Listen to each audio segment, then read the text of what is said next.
السلام عليكم ورحمة الله وبركاته أصحابتي قاليات سيتين مفيعتين ما انت شراب كيرو قروح بدني كسو تورني ساو أركتان أنيقا يعني كدبقينية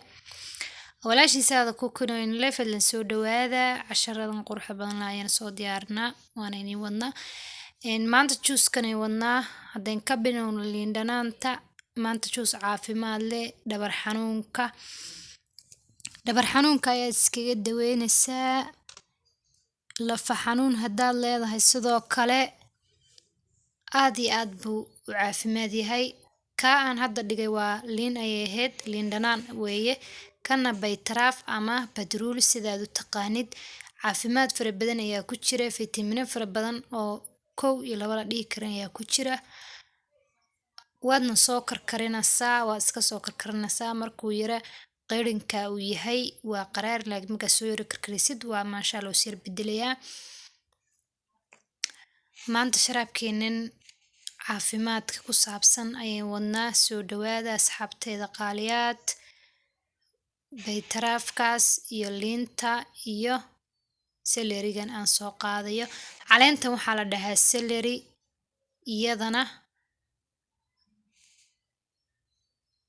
wataasa sidaas u eg tahay haddana waan soo shiidananaa sharaabkeenan maanta waxaa iskaga daweynaysaa haddaad lafa xanuun leedahay haddaad dhabar xanuun leedahay haddaad ii sheegay qof dhuuban aad u dhuuban tahay wuu ku naaxinayaa ama wuu ku maaragtay caafimaad ayaad ka helaysaa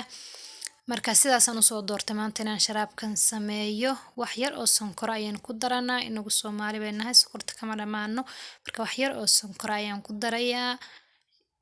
haddana waa biyihiisii baytaraafka biyihii ka soo baxay ayaan ku shubayaa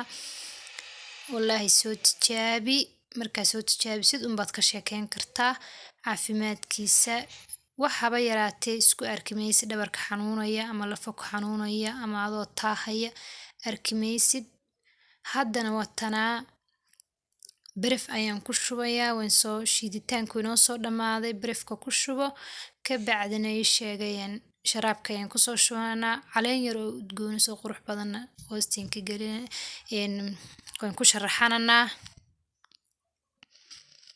watanaa caleentan magaceeda wallaahi ma aqaani Soomaali wax lagu dhaho ma garanayay balse markaad sharaabka dhexgelisid udgoon ayay wadataa sidoo kale celery-ga hadda aan soo shidnay yana udgoon bay leedahay iyo caraf caafimaad fara badan iyo fiitamiino fara badanna way ka buuxaan sharaabkan waxaan ugu talagalay maadaama 30 bisha soo soomaneen ama in badan ay soomaneen inaan isku caafimaadino sidoo kale calooshaada haddii ay fadhido والله ما شاء الله ما laga sheekeeyaan soo tijaabiye ka bacdina xagga hoose commentiga igu soo reebay faa'iidadiisa waa in la soo wadaagay inta ka kulmi doono cashar kale qurux badan assalaamu calaykum waraxmatullah